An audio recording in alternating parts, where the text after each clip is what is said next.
వైభవం, ఇక్కడికి వ్యాస మహర్షి రావడం, అలాగే అగస్త్య మహర్షి లోపాముద్రా సహితుడై ఇక్కడికి రావడం, అంతరిక్షంలో నిలబడి ఇక్కడి నుంచి ఈ తూర్పుగోదావరి జిల్లాలో ఉన్నటువంటి అనేక క్షేత్రాల గురించి వ్యాస భగవానుడు ఇక్కడే గాలిలో నిలబడి అగస్త్య మహర్షికి వర్ణించినటువంటి ఘట్టాన్ని నేను మీకు ఎన్నో మాటలు ఇదే వేదిక మించి మనవి చేసి ఉన్నాను. ఇక్కడ వెలిసినటువంటి నీలకంఠేశ్వర స్వామి వారి క్షేత్రం దినదిన ప్రవర్ధమానమై ఇవాళ విశేషమైనటువంటి అదనపు దేవాలయ సముదాయాన్ని తనతో కలుపుకుంది. ఇందులో ఆ నారద కుండం చాలా విశేషమైనటువంటి ప్రశస్తిని పొంది ఉన్నది. సాధారణంగా దేవాలయం ఉంటుంది, కానీ దేవాలయానికి తటాకం ఉండదు, అది పెద్ద లోటు. కానీ క్షేత్రానికి తప్పకుండా తటాకం ఉండాలి. అందుకే పూర్వం తటాకం ఒడ్డునే దేవాలయాలు వెలిసేవి. కానీ ఇక్కడ ఇవాళ ఉన్నటువంటి పరిస్థితులకు పూర్తి భిన్నంగా ఒక అద్భుతమైనటువంటి కుండానికి సమీపంలో స్వామి వెలిచాడు. ఆ కారణం చేత చక్కగా స్నానం చేయడానికి యోగ్యం, స్వామికి తెప్పోత్సవం నిర్వహించడానికి అది సావకాశం, ఈశ్వర దర్శనం చేసుకోవడానికి కావలసినటువంటి సదుపాయం. ఇంత ఎక్కడైనా కాస్త సరోవరం ఉంది, ఒక తటాకం ఉంది అంటే అది సర్వ విధాలా భ్రంశమైపోతోంది. ఇవాళ రేపు సరిగ్గా ఉంచే నాథుడు లేడు. కానీ మరి కాలగతిలో పరమేశ్వరుడి అనుగ్రహమో ఏమో ఒక్క ఈ నారదకుండం మాత్రం అపవిత్రం కాకుండా తట్టుకుంది. గోదావరి నది పరివాహక ప్రాంతమే కలుషితమైపోతున్న రోజుల్లో కోనసీమ వెడుతుంటే గోదావరి నది ప్రవహిస్తున్నటువంటి ఒడ్డునే చూడకూడనటువంటి అనేక దృశ్యాలు కనపడుతున్నటువంటి రోజుల్లో కాకినాడ ప్రాంతంలో ఇంత జనసాంద్రత కలిగినటువంటి ప్రదేశంలో ఉన్నటువంటి ఒక కుండం ఎంతమాత్రం అపవిత్రత పొందవలసినటువంటి అగత్యంతో కూడుకున్న కార్యక్రమాలకి దూరంగా శైవాగమంలో ఉన్నటువంటి అద్భుతమైన విషయాన్ని అప్పై దీక్షితర్ వారు ఆవిష్కరించారు. ఎర్రతామరలు విచ్చుకున్నటువంటి సరోవరం ఒడ్డున కూర్చుని ధ్యానం చేస్తే ఆత్మసిద్ధి కలుగుతుంది అని. అంత గొప్ప తామరలతో కూడుకున్నటువంటి సరోవరం ఏమీ పాడవకుండా అలా నిలబడి ఉండడం, అందులో నీరు ఉండడం, తామర పూలు ఉండడం, దాని ఒడ్డున నీలకంఠేశ్వర స్వామి క్షేత్రం రావడం, మొట్టమొదటిసారి ఇక్కడ పూనుకుని ఒక పెద్ద కార్యక్రమాన్ని చేసినటువంటి వారు శ్రీ వేములపల్లి మోహన్ రావు గారు. వారు ఈ తటాకానికి చక్కటి స్నానఘాట్ని నిర్మాణం చేసి అటువైపుగా గంగహారతులకు కావలసినటువంటి వేదికా నిర్మాణానికి మొట్టమొదట ఆయన కావలసినటువంటి ఆలోచనకి అంకురారోపణం చేశారు. తదనంతరం ఒక అద్భుతమైనటువంటి స్థలం ఒకటి అక్కడ ఉన్నది. దక్షిణాభిముఖంగా ఆ మర్రి చెట్టు ఉంది. అసలు అలా ఎక్కడా ఉండదు. కాబట్టి అక్కడ దక్షిణామూర్తి కానీ ఉంటే కాకినాడ పట్టణం కాదు, ఈ చుట్టుపక్కల ఎక్కడా లేనటువంటి ఒక దివ్యమైనటువంటి ప్రదేశం ఆవిర్భవించినట్లవుతుంది అని సంకల్పం చేస్తే ఎక్కడో గుంటూరు పట్టణంలో ఉన్నటువంటి హరిప్రసాద్ గారు కేవలం ఆ ప్రదేశాన్ని కూడా చూడకుండా నేను ఫోన్ చేసినంత మాత్రం చేత వారు అపారమైనటువంటి భక్తి తత్పరులై ఎన్ని లక్షల రూపాయల వ్యయమైనా సరే నాన్న నేను దాన్ని చేస్తానని చెప్పి ఆ దక్షిణామూర్తి ధ్యాన మంటపాన్ని నిర్మాణం చేసి ఇవాళ ప్రతిష్ట వరకు అయినటువంటి ఖర్చునంతటినీ వారే భరిస్తున్నారు. అలాగే ఇక్కడ కొత్తగా ప్రవేశపెట్టబడినటువంటి ఒక విధానం గంగహారతి. ఆ గంగహారతి ఇవ్వడానికి సరి అయిన వేదిక లేదు. ఇక్కడ ఉన్న మెట్లనే వినియోగిస్తున్నారు. ఈ మెట్లు కూడా ఒకప్పుడు కుంగిపోతూ ఉంటే మోహన్ రావు గారు ఈ ప్రాంతాన్నంతటినీ కూడా మళ్ళీ మరమ్మత్తు చేయించారు. ఇప్పుడు ఏకంగా గంగహారతి ఇవ్వడానికి అవతల వైపు చాలా చక్కటి ఏర్పాటు చేస్తూ ఒక ఆ హారతులు ఇవ్వడానికి వీలైనటువంటి వేదికా నిర్మాణాన్ని కూడా హరిప్రసాద్ గారు పూర్తి చేశారు. దానికి తోడు ఇప్పుడు ఆ పక్కనే ఒక బోరు నిర్మాణం చేసి తటాకంలో ఉన్న నీరు తోడడానికి, కొత్త నీరు ప్రవేశపెట్టడానికి కావలసిన ఏర్పాట్లని దేవస్థానం యొక్క యాజమాన్యం వారు ఏర్పాట్లు చేస్తున్నారు. రాబో కాలంలో పరమేశ్వరుడు తప్పకుండా అనుగ్రహిస్తాడు. నేను ఇప్పుడే ఆ మెట్ల మీద నిలబడి మానసికంగా దర్శనం చేసి వచ్చా.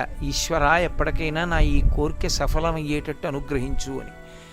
ఈ చుట్టుపక్కల ప్రాంతాల్లో ఎక్కడా లేని విధంగా ప్రతి నెల కూడా పౌర్ణమి తిథి నాడు స్వామివారికి తెప్పోత్సవాంతర్గత కళ్యాణోత్సవం, అంటే స్వామివారి ఉత్సవమూర్తులు చక్కగా ఒక తెప్పలో కూర్చోపెట్టుకుని పురోహితులు అందులోని కూర్చుని కళ్యాణం చేస్తుండగా స్వామివారి తెప్ప ఈ తటాకంలో తిరుగుతుంటే కావలసిన వాద్య బృందాలు ఆ మెట్ల మీద కూర్చుని వాద్యాన్ని మోగిస్తుంటే చుట్టూ కూర్చుని తెప్పోత్సవాన్ని, ప్రతి పౌర్ణమి కళ్యాణోత్సవాన్ని చూసేటటువంటి అవకాశం, ఆ కళ్యాణం యజమానులు ఒక్కరే పడవలో కూర్చునేటట్టు ఏర్పాటు చేసి 2 పడవలు లోపల తిరగడానికి కావలసినటువంటి ఏర్పాటు జరిగి అటువంటి కళ్యాణోత్సవం కూడా ఈ సంవత్సరంలో నందననామ సంవత్సరంలోనే అది జరిగేటట్టుగా అనుగ్రహింపబడితే మన జీవితాలకంతకన్నా ధన్యత ఏముంటుంది. కాబట్టి అలా జరగాలి అని నేను ఇప్పుడే భగవంతుణ్ణి ప్రార్థన చేసి ఈ వేదిక మీదకి వచ్చాను. చిత్రం ఏమిటంటే దక్షిణామూర్తి యొక్క ప్రతిష్ఠ, దక్షిణామూర్తి ధ్యాన మంటప ప్రారంభోత్సవం 8వ తారీఖు. ఆ ముహూర్తం పెట్టిన వారెవరు? ఎవరో సాధారణమైన వ్యక్తి కాదు. సాక్షాత్తుగా శంకరాచార్య స్వామివారే ఈ భూమి మీద అవతరిస్తే శృంగగిరి పీఠానికి పీఠాధిపత్య స్థానమునందు కూర్చుంటారు. ఎందుకని అంటే శంకర భగవత్పాదులు 4 పీఠములను ఏర్పాటు చేసినప్పటికీ సార్వభౌమ పీఠము శృంగగిరి పీఠమే. ఏ 2 పీఠాల మధ్యనైనా వేదాంత విషయంలో కానీ అనుష్ఠాన సంబంధమైన విషయంలో కానీ అభిప్రాయ భేదాలు వస్తే శృంగగిరి పీఠాధిపత్యం వహించేటటువంటి వారు ఏది చెప్తారో అదే తుది తీర్పు. అంటే వారు సాక్షాత్ శారదాస్వరూపులై ఈ భూమి మీద నడయాడేటటువంటి వ్యక్తి. పుంభావ సరస్వతి అపారమైనటువంటి తపశ్శక్తి సంపన్నులై వారు ఆ యోగమునందు నిష్ఠా కలిగినటువంటి తత్పరతను పొందినటువంటి వారై కేవలము బ్రహ్మమునందు రమిస్తూ కపికుంజరహ అని వాల్మీకి మహర్షి చెప్పినట్టుగా ఈ భూమి మీద నడయాడి సనాతన ధర్మ వైభవాన్ని నిలబెడుతున్నటువంటి మహాపురుషులు. ప్రతిరోజు కూడా ప్రదోషవేళ దాటిన తరువాత శంకరాచార్యుల వారు కైలాస పర్వతం మించి పర్వతశివుని యొక్క చేతి మీదుగా అందుకుని తీసుకొచ్చినటువంటి శివలింగములలో ఒకటైనటువంటి భోగలింగానికి అభిషేకం చేసేటటువంటి అమృతహస్తములను పొందినటువంటి వ్యక్తి. ఇప్పటికి ఎన్ని సంవత్సరాలుగా ఎన్ని అభిషేకాలు చేశారో అటువంటి లింగానికి వారు స్వయంగా పంచాంగం చూసి నిర్ణయం చేసినటువంటి ముహూర్తం ఈ నెల 8వ తారీఖు. నిజంగా కాకినాడ పట్టణం అపురూపంగా చేసుకోవలసినటువంటి ఉత్సవం ఈ ఉత్సవం. నాకు తెలిసి కాకినాడ పట్టణంలో ఒక ప్రతిష్టకి శృంగగిరి పీఠాధిపతులే ముహూర్త నిర్ణయం చేసినటువంటి ఏకైక ప్రతిష్టా కార్యక్రమం చరిత్రలో ఇదొక్కటే. అంత గొప్ప ఉత్సవం.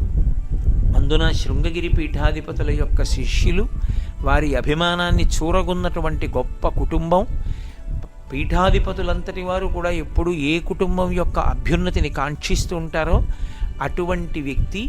వారు ఎన్ని కార్యక్రమాలు చేశారో లెక్క పెట్టడం నాకైతే సాధ్యం కాదు. 365 రోజులు అనితర సాధ్యమైన కార్యక్రమాలు చేస్తుంటారు. ఎంతమంది వేద పండితులకు ఎంత భూరి సంభావనలు ఇచ్చారో, కలియుగంలో సాధ్యం కావనుకున్న ఎన్ని యజ్ఞయాగాది క్రతువులను నిర్వహణ చేస్తుంటారో, ఎంతమంది పండితుల్ని ఆదరించారో, ఎంతమంది బ్రాహ్మణులకు దానాలు చేశారో.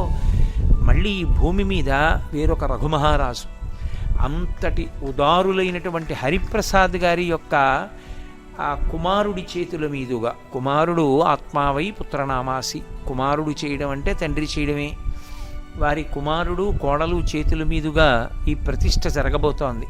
వాళ్ళ కుమారుడు కూడా శృంగగిరి పీఠానికి అత్యంత అంతేవాసి. అది 8వ తారీఖున ప్రతిష్ఠ. ఆ ప్రతిష్ఠ జరగబోతున్నటువంటి శుభ సందర్భంలో కారణాంతరముల చేత నేను ఇవాళ ప్రసంగాన్ని మొదలుపెట్టవలసి వచ్చింది.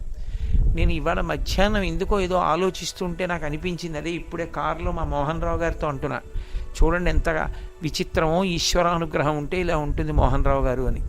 గురువారం నాడు అసలు దక్షిణామూర్తి స్తోత్రం అన్న మాట అనడమే చాలా గొప్ప. గురువారం నాడు మాస చతుర్దశి పడింది. ఇప్పుడు ప్రస్తుతం నడుస్తున్న తిథి త్రయోదశి కాదు, చతుర్దశి వచ్చేసింది.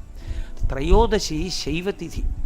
పరమశివ భక్తులైన వాళ్ళందరూ ఏం కోరుకుంటారంటే త్రయోదశి నాడు శరీరం విడిచిపెట్టాలని కోరుకుంటారు.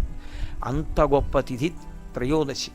వైష్ణవంలో ఏకాదశి ఎంత గొప్ప తిథో, శైవమునందు త్రయోదశి అంత గొప్ప తిథి.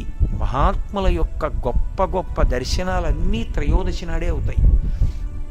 స్వామి హనుమకి సీతమ్మ తల్లి దర్శనం కూడా త్రయోదశి తిథి నాడే అయింది. అందున కృష్ణపక్షం కన్నా శుక్లపక్షం శక్తివంతం. శక్తివంతమైన కారణం చేత పౌర్ణమి ముందు వచ్చేటటువంటి త్రయోదశి, అందులో చైత్రమాసంలో పౌర్ణమి ముందు వచ్చేటటువంటి త్రయోదశి చతుర్దశి రాత్రి పరివ్యాప్తమై మాస శివరాత్రి అయితే అది పరమశివుడికి పార్వతీదేవికి అపారమైనటువంటి పట్టు ప్రారంభమయ్యేటటువంటి కాలం. అందుకే నైమిత్తిక తిథిగా చైత్ర శుక్ల పౌర్ణమి పార్వతీ కళ్యాణం. ఆ రోజున తప్పకుండా పార్వతీ కళ్యాణం చెయ్యాలి, చూడాలి. అందుకే నాతో ఇందాక మోహన్ రారు అంటున్నారు కారులో, గురువుగారు రేపు నేను ప్రసంగానికి రావట్లేదు, మురమళ్ళ వెళ్తున్నాను కళ్యాణం చూడ్డానికి అని చెప్పారు. కాబట్టి చైత్ర శుక్ల పౌర్ణమి పార్వతీ కళ్యాణం చేస్తారు. దేవాలయంలో చేసినా చేయకపోయినా కనీసం ఇంట్లో పార్వతీ కళ్యాణం చేస్తారు. అంత గొప్ప రోజు చైత్ర శుక్ల పౌర్ణమి. కాబట్టి పార్వతీ పరమేశ్వరులకు విశేషమైన పట్టైన కాలము, అత్యంత శోభనప్రదమైన కాలము ఈరోజు ఉదయం సూర్యోదయంతో ప్రారంభమైంది. ఏ సూర్యోదయంతో అలా ప్రారంభమైందో ఆ రోజు ప్రదోష వేళలో దక్షిణామూర్తి స్తోత్ర వైభవం మీద ప్రసంగాలు ప్రారంభమవుతున్నాయి. అంటే పరమేశ్వరుని యొక్క అనుగ్రహం కలిగింది అనడానికి ఇంకింతకన్నా తార్కాణం ఏముంటుంది? ఇవన్నీ మనం చూసి పెట్టిన ముహూర్తాలు కావు.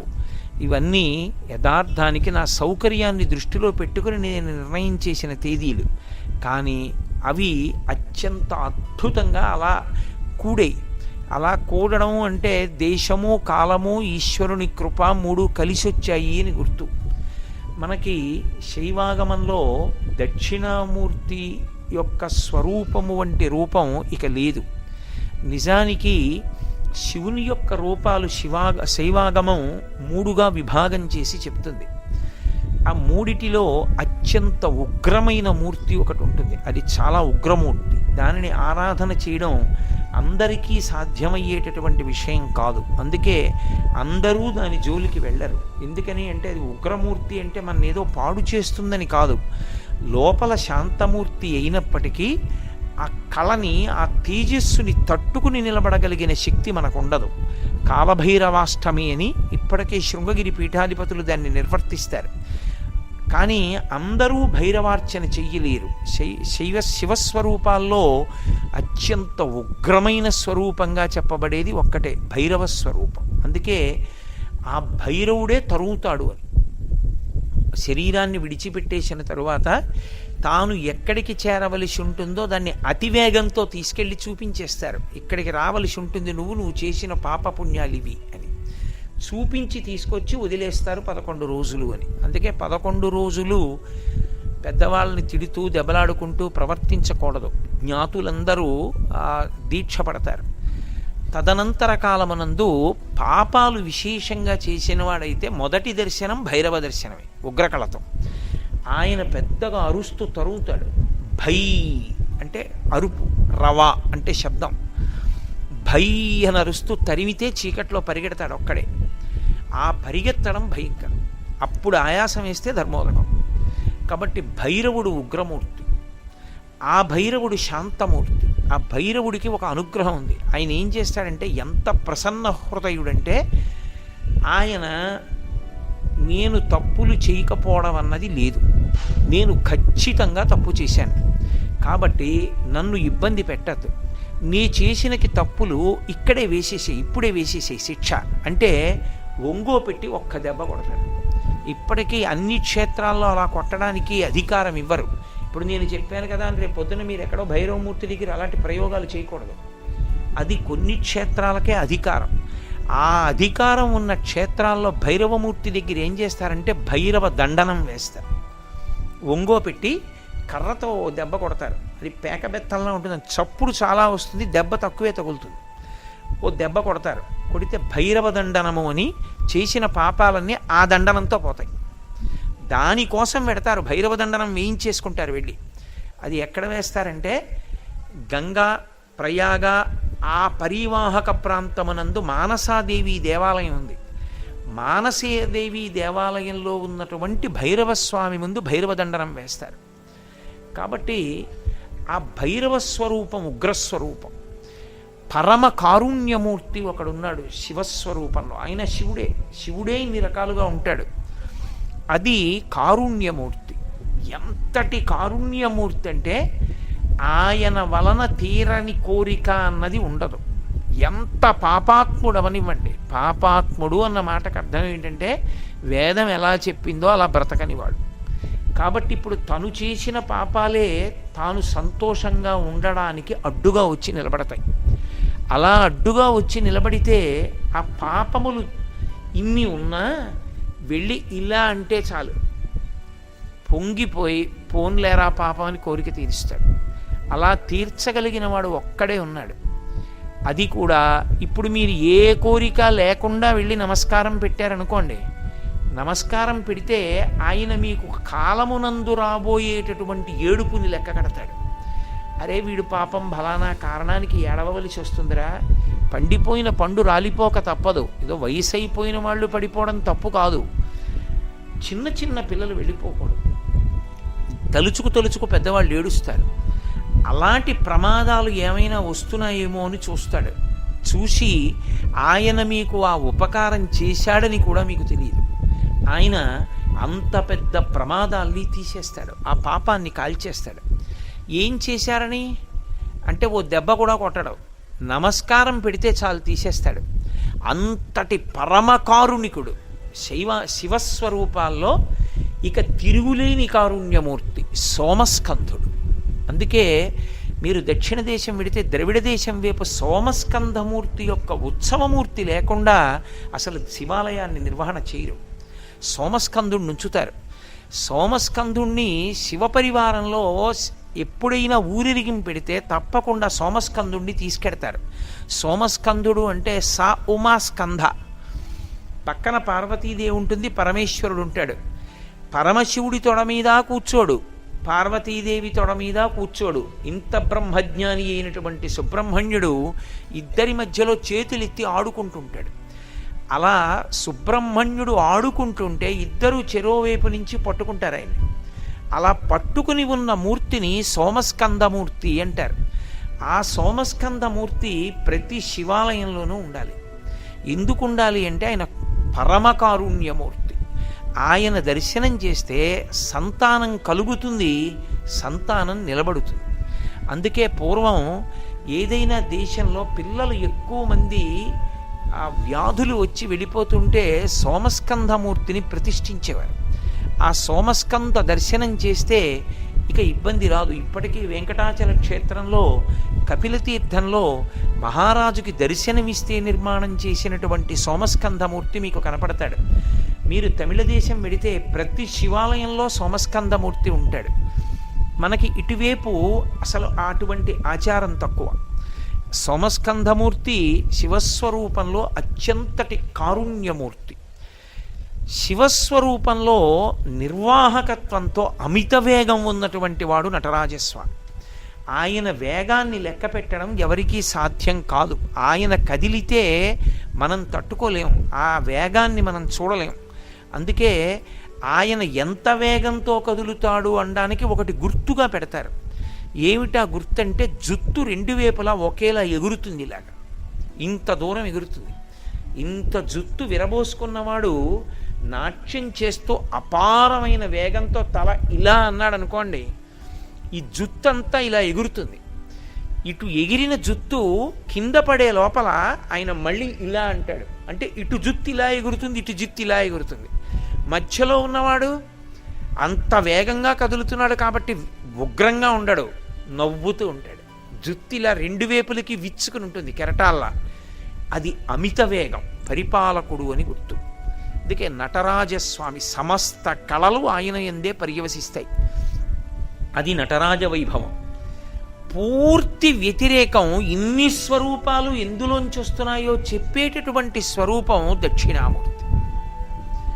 అసలు శివుడు భైరవమూర్తిగా, శివుడు మంగళప్రదుడైన కారుణ్యమూర్తి సోమస్కందుడుగా, ఆ శివుడు నటరాజుగా ఎందుకు ఉండగలుగుతున్నాడో చెప్పిన మూర్తి దక్షిణామూర్తి. అందుకే ఈ మూర్తులన్నీ ఏం చేస్తాయో దాని విరుద్ధమైనటువంటివన్నీ దక్షిణామూర్తిలో ఉంటాయి. నటరాజస్వామికి ఇలా జుత్తుంటే దక్షిణామూర్తి జుత్తు ఇలా కిందకి వాలిపోయి ఉంటుంది. ఎందుకని? ఏమీ కదలడం, కదలకుండా తనలో తాను రమిస్తూ ఉంటాడు. అందుకే జుత్తు కిందకి వాలిపోతుంది. పరమశాంతమూర్తి, ఎంత ప్రశాంతంగానో ఉంటాడు. అందుకే అంతటి భైరవుడు ఆయన యందు శాంతమూర్తిగా అణిగిపోతాడు.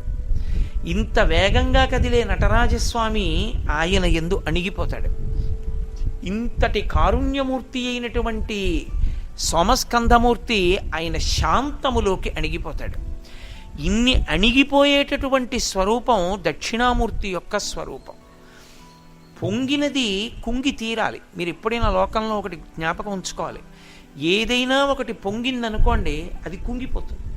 పాలు పొంగే అనుకోండి, అలా పొంగుతూ ఉండగా ఎవరు ఊరుకోరు, అవి లోపలికి వెళ్ళిపోతాయి మళ్ళీ. అలాగే మనసులో సంతోషం పొంగిందనుకోండి, అలా ఏముండిపోడు, వెనక్కి వెళ్ళిపోతుంది, కుంగిపోతుంది. ఒక నది పొంగిందనుకోండి, కుంగిపోతుంది, వెనక్కి వెళ్ళిపోతుంది. పొంగినది కుంగుతుంది, మిగిలినవన్నీ కూడా పొంగులు. అన్నీ కుంగి తానుగా ఉండిపోయినది దక్షిణామూర్తి. అందుకే అన్నీ ఎందులోకి వెళ్ళిపోతాయంటే దక్షిణామూర్తిలోకి వెళ్ళిపోతాయి. దక్షిణామూర్తిగా లేడనుకోండి అసలు ఇవి ఉండవు. ఇవి లేకపోతే దక్షిణామూర్తిగా ఉంటాడు. ఇవి దక్షిణామూర్తిగా ఉంటే తప్ప పైకి రావు. మాకంత అర్థం కాలేదండి మీరు అన్నమాట, కొంచెం ఏదో అయోమయంగా ఉంది అని మీరు అనొచ్చు. అందుకే ఆయనకి దక్షిణామూర్తి అని పేరు పెట్టారు. దక్షిణామూర్తి అనడానికి కారణం రెండు నిర్వచనాలు చెప్పారు. దక్షిణశ్చాస్యౌ అమూర్తిశ్చ దక్షిణామూర్తి, అది మొదటి నిర్వచనం. ఆయన దక్షిణము అంటే కేవలం దక్షిణ దిక్కు అని కాదు, సమర్థత అని. అబ్బా, ఆయన దక్షత వేరండి అంటారు. దక్షిణలోంచి దక్షత, చాలా సమర్థుడు, అపారమైన సమర్థత. ఆయన శక్తి లెక్క కట్టడం ఎవరికీ సాధ్యం కాదు. అందుకే దక్షిణామూర్తి యందు శక్తి అణిగిపోతుంది. అమ్మవారు ఆయనలో అణిగిపోతుంది. అణిగిపోయిందని గుర్తేమిటో తెలుసా? ఒక చెవికి, కుడి చేతి వైపు చెవికి నాగాభరణం ఉంటుంది, చిన్న సర్పం చుట్టుకుని ఉంటుంది కుండలంగా. ఒకవైపు చెవికి స్త్రీ సంబంధమైనటువంటి కర్ణాభరణం ఉంటుంది. ఇప్పుడు మనకు వచ్చిన దక్షిణామూర్తి పరమవైదికమై శాస్త్ర ప్రకారం కాంచీ క్షేత్రంలో తయారైన మూర్తి. ఎక్కడా అసలు ఈ చుట్టుపక్కల ప్రాంతాల్లో లేనటువంటి మూర్తి. అంత గొప్పగా చెక్కారు శిల్పి. ఒక చెవికి కర్ణాభరణం సర్పమైతే ఒక చెవికి అమ్మవారి కర్ణాభరణం ఉంటుంది, వజ్రతాటంకంతో కూడుకున్నదై ఉంటుంది. అంటే శక్తి అణిగిపోయింది ఎడం పక్కన అని గుర్తు. అందుకుని సశక్తియుతుడు. అమ్మవారు ఆయనలోనే నిద్రిస్తూ ఉంటుంది. నేను మీకు ఉదాహరణ చెప్పాలనుకోండి, ఈ ఉపన్యాసం నేను రాత్రి నిద్రపోతున్నప్పుడు మీరు నన్ను లేపి కోటేశ్వరారు ఏమిటి చెప్పారు దక్షిణామూర్తి గురించి అన్నా కూడా నేను నిద్రలోంచి లేచి కూడా చెప్తాను. నిద్రలో లేచి కూడా చెప్పగలిగిన నా సమర్థత నా యందు నిద్రలో ఏమైంది? నాలోనే అణిగిపోయింది. అది నే లేస్తే లేస్తుంది. అసలు నా ఎందల అణిగి లేదనుకోండి, అది లేస్తుందా? అసలు నాకు తెలియదు అనుకోండి, నిద్ర లేచి చెప్పలేను, వేదిక మీద చెప్పలేను కాదు. అణిగి ఉందనుకోండి, ఎప్పుడో అప్పుడు ఎక్కడో అక్కడ చెప్తాను. ఆ అణిగి ఉండడం మిగిలిన వాటికి ఆధారం. లేస్తే ఒకప్పుడు భైరవుడు, ఒకప్పుడు కారుణ్యమూర్తి, ఒకప్పుడు నటరాజు. అసలు దక్షిణామూర్తి కాకపోతే ఇవేమీ చేయలేడు. అసలు సమర్థత లేనివాడు వేదికెక్కితే ఏమిటి, ఇంట్లో కూర్చుంటాడు. ఎక్కడైతే చెప్తాడు దక్షిణామూర్తి గురించి? ఎక్కడా చెప్పలేడు. అసలు లోపలుంటే నేను ఇక్కడే చెప్పాలని ఏం లేదు. నేను ఇంట్లో కూర్చుని మజ్జిగ తాగుతూ నాకు సంతోషం వేసింది అనుకోండి, మా ఆవిడికి చెప్తాను దక్షిణామూర్తి గురించి. లోపల అణిగి ఉంది కాబట్టి అది పైకి లేస్తుంది ఎప్పుడో అప్పుడు. అసలు లోపల లేకపోతే పైకి ఎలా ఉద్భుతం అవుతుంది? దక్షిణామూర్తి యందు శక్తి అణిగి ఉంటుంది. అందుకే పైకి లేస్తే ఉన్ముఖమైతే సృష్టి చేస్తాడు, స్థితి చేస్తాడు, లయం చేస్తాడు. మూడు చేసి పరబ్రహ్మ అవుతాడు. అందుకే ఇవన్నీ నేను చేస్తున్నానని గుర్తు ఎక్కడ దొరుకుతాడంటే దక్షిణామూర్తిగా దొరుకుతాడు. అందుకే దక్షిణామూర్తి సిద్ధాంతం అవగతం చేసుకోవడానికి కొంత సమర్థత అవసరం అవుతుంది. మీరు చూడండి, ఒకడున్నాడు అని గుర్తుపట్టడానికి మీకు కొన్ని విషయాలు కనపడతాయి. నేను మీతో ఒక ఉదాహరణ చెప్పాలి అంటే, నేను ఓ ఇంటికి వెళ్ళాను. ఆ ఇంట్లో రెండు ఉయ్యాలలు కనపడ్డాయి. రెండు ఉయ్యాలలోనూ ఇద్దరు పిల్లలు చక్కగా నిద్రపోతున్నారు. ఏమంటే ఈ పిల్లలు ఇలా నిద్రపోతున్నారే అని అడిగాను. ఆ ఇంట్లో ఆ పిల్లలిద్దరికీ కడుపు నిండా పాలు పట్టారండి. అందుకని వాళ్ళిద్దరూ చక్కగా పడుకొని నిద్రపోతున్నారు. ఓహో అలాగా. ఈ ఇంటి యజమానేడి, ఇంటి యజమాని నైవేద్యం పెట్టుకుంటున్నాడు, పూజ చేసుకున్నాడు ఇప్పుడే. అన్ని పదార్థాలు సిద్ధం చేశారు, చక్కగా వెళ్ళి పూజ చేసుకుని నైవేద్యం పెట్టుకుంటున్నాడు. పొద్దున్న ఏదో పాయసం ఉండి ఆయనకి పెట్టారు, అక్కడ నైవేద్యం చేస్తున్నాడు. ఆ ఇంట్లో పెద్దవాళ్ళు ఉన్నారు, అత్తమామలు. వీళ్ళిద్దరు ఇంత ప్రశాంతంగా హాయిగా కూర్చుని ఏదో రామనామం రాసుకుంటున్నారు. అవును, వాళ్ళు పెద్దవాళ్ళు కదూ, వాళ్ళిద్దరికీ పొద్దున్నే చెరుకో పాత్రతోటి పాలు ఇచ్చేశారు. కాసిన పాలు తాగి వాళ్ళు రామనామం రాసుకుంటున్నారు. అంటే ఆ ఇంట్లో ఊయలలో ఉన్న పిల్లలకి పాలిచ్చిన వాళ్ళు, ఆ ఇంట్లో తన భర్త పూజకి వెడితే పూజకి కావలసిన సంబారాలు పెట్టి నైవేద్యానికి సిద్ధం చేసిన వాళ్ళు, వయసైపోయినటువంటి అత్తమామలకి పాలిచ్చి పలహారం ఆయన నైవేద్యం చేసి తెచ్చిన పదార్థం పెట్టే లోపల వాళ్ళ ప్రాణాలు నిలబడడానికి పాలిచ్చిన వాళ్ళు, ఆ ఇల్లు శుభ్రం చేసి ముగ్గులు పెట్టిన వాళ్ళు మీకు ఎదురుగుండా కనపడకపోయినా ఉన్నారా లేరా? వాళ్ళు ఉంటేనేనా ఇవన్నీ అయ్యాయి? దక్షిణామూర్తి అన్న మాటకు అర్థం అది. మీరు బయట చూస్తే లెక్క కనపడుతుంది, అది చేసినవాడు ఆయనలో కనపడతాడు. అది చూస్తే తప్ప ఇది చూడడంలో ఉత్సాహం ఉండదు దక్షిణామూర్తిలో. దక్షిణామూర్తిని చూసి పొంగిపోవడం ఎందుకు వస్తుందంటే బయట చూడడం రావాలి. బయట చూడడం అంటే నేను చెప్పే కదూ, ఇంటి పరిస్థితి అంతా చూసి ఇలా తల తిప్పి చూశారు. కృష్ణ భగవానుడు ఉన్నాడు గూట్లో, ఆయనకు తులసిమాల వేసేసి ఉంది, చక్కగా ఇల్లంతా తుడిచేసి ఉంది, ఎక్కడి వస్తువులు అక్కడ పెట్టేసి ఉన్నాయి. ఇంటి కోడలేది అసలు? ఇవన్నీ చేసిన ఆవిడేది?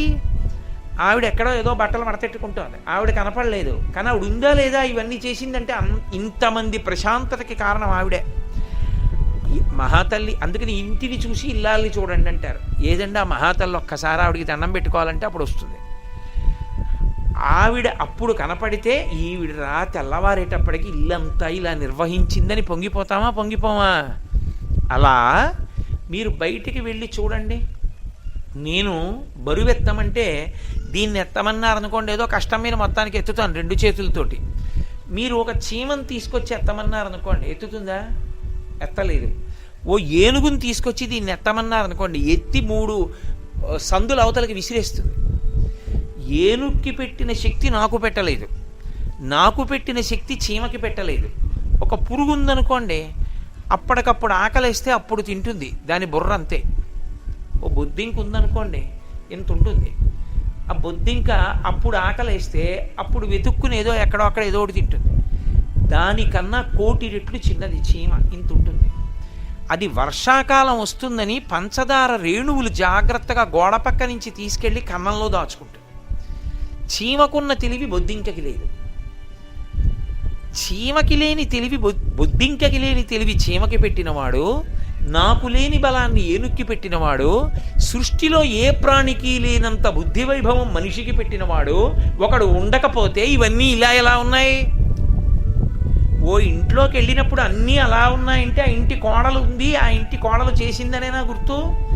ఏనుక్కున్న బలం చీమకి లేదు, చీమకున్న బలం నాకు లేదు, చీమకున్న తెలివి బొద్దింకకి లేదు, బొద్దింకకున్న తెలివి చీమకి లేదంటే ఎవరికి ఏది ఎంత ఇవ్వాలో అంతే ఇవ్వగలిగిన వాడు ఒకడు పూర్ణంగా పుష్కళంగా తన దగ్గర ఉన్నవాడు ఉన్నాడా లేడా? ఉన్నాడు. వాడు దక్షిణామూర్తి. వాడు అమూర్తిశ్చ దక్షిణశ్చ, దక్షిణశ్చాసౌ అమూర్తిశ్చ. వాడికి మూర్తి లేదు ఆ పనులు చేసినప్పుడు. యథార్థంగా మీరు ఊహ చేస్తే, మీరు ఒక పని చేసినప్పుడల్లా కనపడుతుంది ఒక వ్యక్తి. ఇవాళ మీరు ఆ ఇంట్లో జరిగిన పనులు చూశారు, ఆవిడ ఏడప్పటికి ఇన్ని పనులు ఎలా చేస్తుందండి చూద్దాం అనుకుని వెళ్ళి వాళ్ళ ఇంట్లో తెల్లవారుజామున 4ంటికి కూర్చున్నారు, మీకు కనపడుతుంది.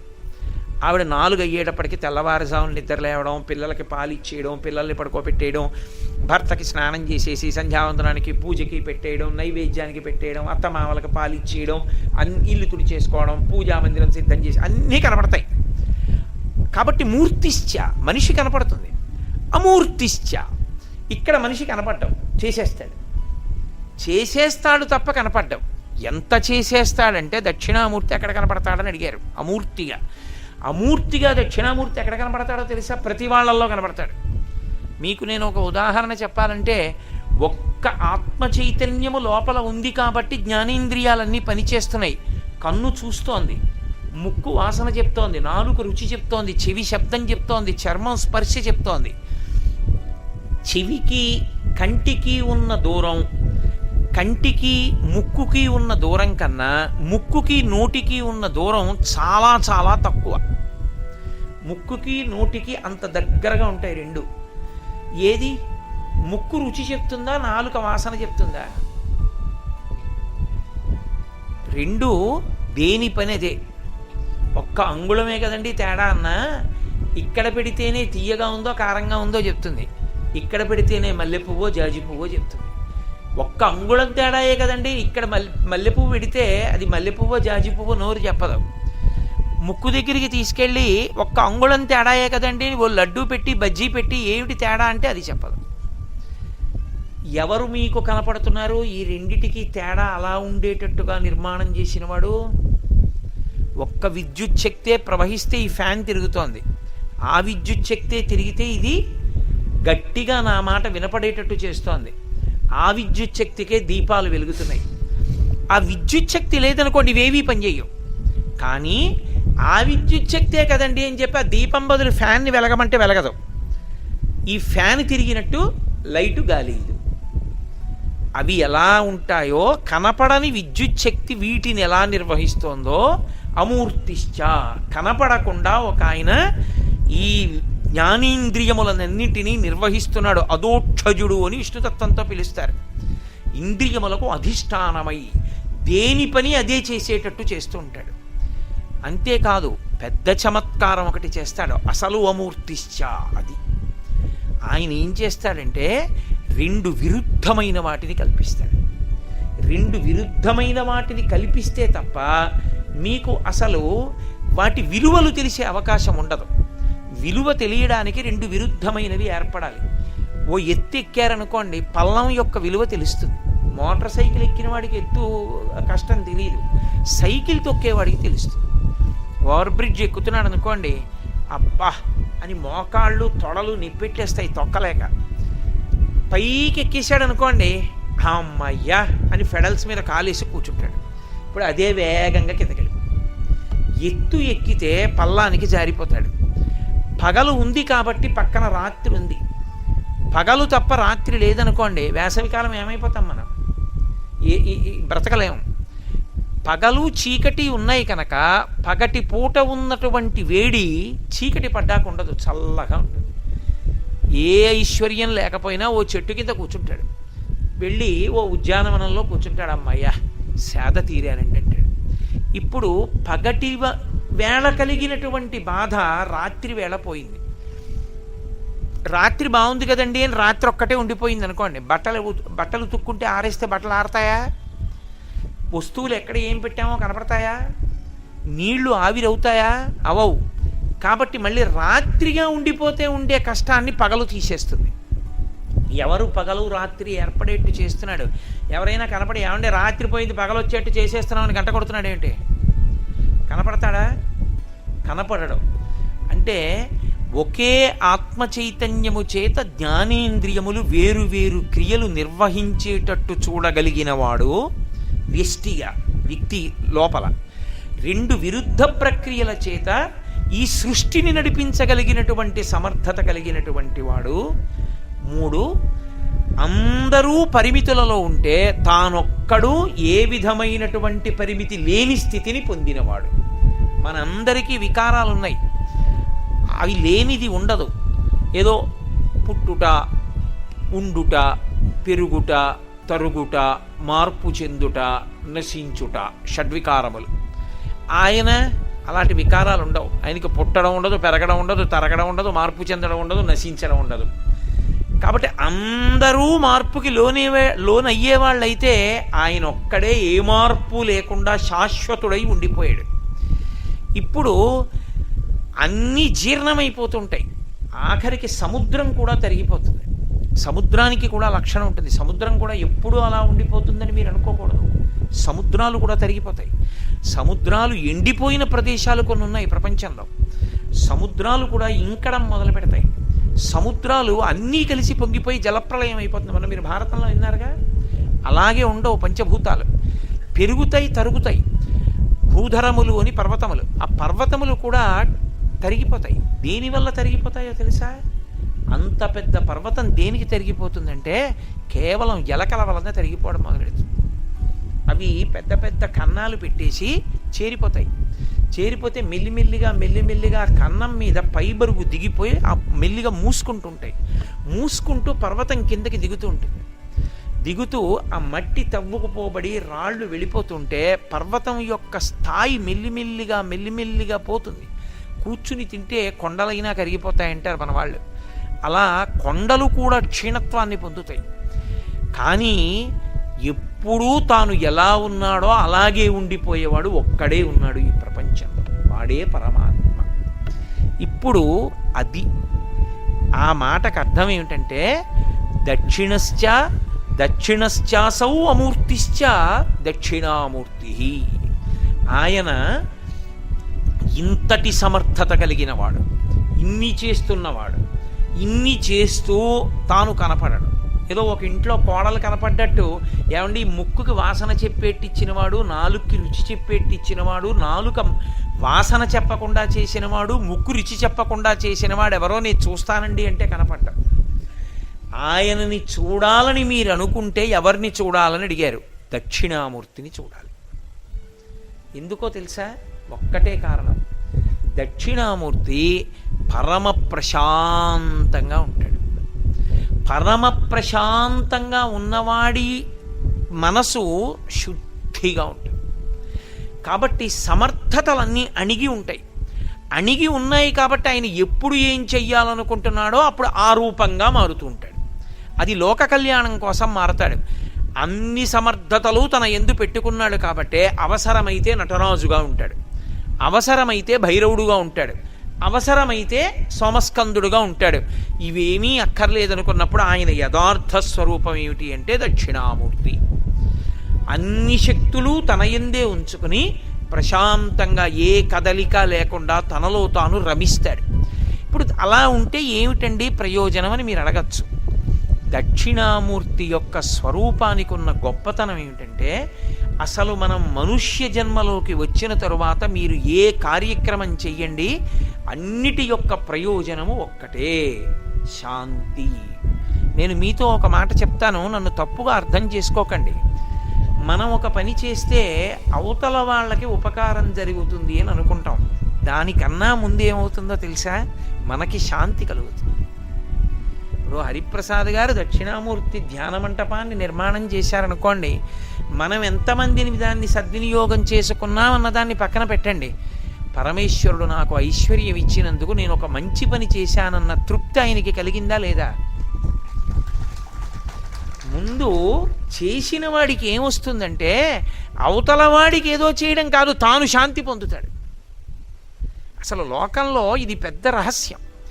ఎవడు ఏది చేసినా వాడు చేసినట్టుంటుంది కానీ, ఇతరులకు ఉపకారం చేసినట్టుంటుంది కానీ అది చేయడంలో వాడికి శాంతి ఉంది.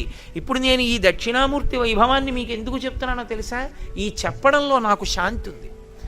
అమ్మయ్యా, అక్కడ ప్రతిష్ఠ జరుగుతుంటే నా స్వామి గురించి 2 రోజులు చెప్పుకున్నాను, నాకు ఎంతో శాంతి ఉంటుంది.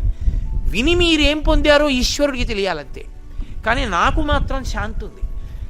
అందరూ ఏమనుకుంటారంటే పాపం కోటేశ్వరారు 2 రోజులు ఉపన్యాసాలు చెప్పారండి అంటారు. దాంట్లో నాకు కష్టం ఉంటే మీరు గుర్తుపెట్టుకోండి, అసలు నేను ఉపన్యాసాలు చెప్పలేను. ఇలాంటి మంచి పనులు చేయడం కష్టం హరిప్రసాద్ గారికి అయితే ఎవడు చేస్తాడు? ఎందుకు వచ్చింది అనుకుంటే ఆయన చేయలేరు. ఆ చేయడంలో శాంతి ఉంటే వాడు చేయగలుగుతాడు. ఏది చేస్తే ఎవడికి శాంతి కలుగుతోంది అన్నదాన్ని బట్టి వాడికి ఈశ్వరుడు అనుగ్రహం ఎంత ఉందో తెలుస్తుంది. ఒకడికి నిష్కారణంగా అవతల వాడిని కొడితే శాంతి పొందాడు అనుకోండి, వాడి ఎందు రాక్షసత్వం ఉంది, ఈశ్వరానుగ్రహం లేదు. ఒకడు నిష్కారణంగా ఓ చెట్టు దగ్గర నిలబడి ఆకులు తుంపుతూ మాట్లాడతాడు, అదో హింస. ఎందుకు ఆకులు తుంపడం అంటే వాడిలో పైశాచిక ప్రవృత్తి ఉంది. ఒక ఆయనకి దక్షిణామూర్తికి ధ్యాన మంటపం కట్టడంలో శాంతి ఉంది అంటే ఆయన ఈశ్వరానుగ్రహాన్ని పొందాడని గుర్తు. ఒక ఆయన సరోవరానికి మెట్లు కట్టాడు, ఆ డబ్బులు కూడా పెట్టుకుని ఆయన ఇంట్లో సుఖంగా ఉండాలి, ఇంకో కారు కూడా కొనుక్కుని.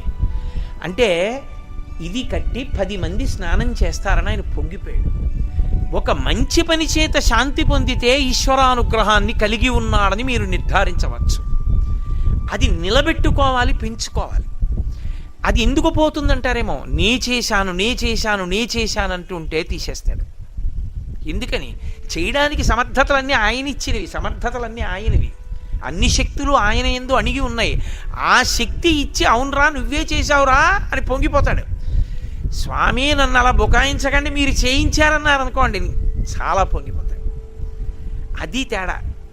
కాబట్టి యథార్థమునకు ఒక మంచి పని చేసేటప్పుడు అది చెడ్డ పని కానివ్వండి, కానీ నేను దాన్ని సోదాహరణంగా పేర్కొనకూడదు. కాబట్టి ఒక మంచి పని చేయడం వల్ల అవతల వాళ్ళు ఎంత శాంతి పొందారు పక్కనుంచండి, చేసిన వాడు శాంతి పొందుతాడు. ముందు అది లక్షణం.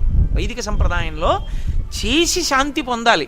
చేసి శాంతి పొందితే అది నువ్వు ఏది చేసి శాంతి పొందుతున్నావో అన్నది ప్రమాణం.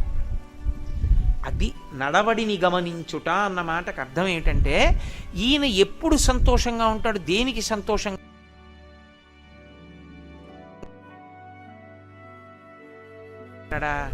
ఓ గుళ్ళోకి వెడితే సంతోషిస్తాడా, ఇంట్లో ఏసీ వేసి పడుకుంటే సంతోషిస్తాడా?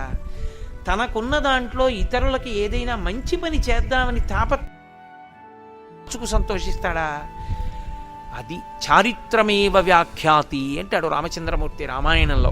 ఒక వ్యక్తి నడవడిని గమనించు, దేని చేత శాంతి పొందుతున్నాడో చూడు, దానిని బట్టి ఈశ్వరానుగ్రహం ఉన్నదా, పైశాచిక ప్రవృత్తి ఉన్నదా లెక్క పెట్టుకో.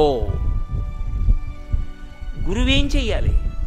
మంచి పనుల చేత శాంతి పొందుతున్నవాడైతే అహంకారం పొందకుండా ఇంకా మంచి పనులు చేసేట్టు చెయ్యాలి. అది గురువు యొక్క కర్తవ్యం. ఎందుకని? శిష్యుడు అక్కడ పాడవకుండా చూస్తుండాలి గురువుగారు. ఇప్పుడు దక్షిణామూర్తి స్వరూపంలో ఏముంది? శాంతం ఒక్కటే ఉంది.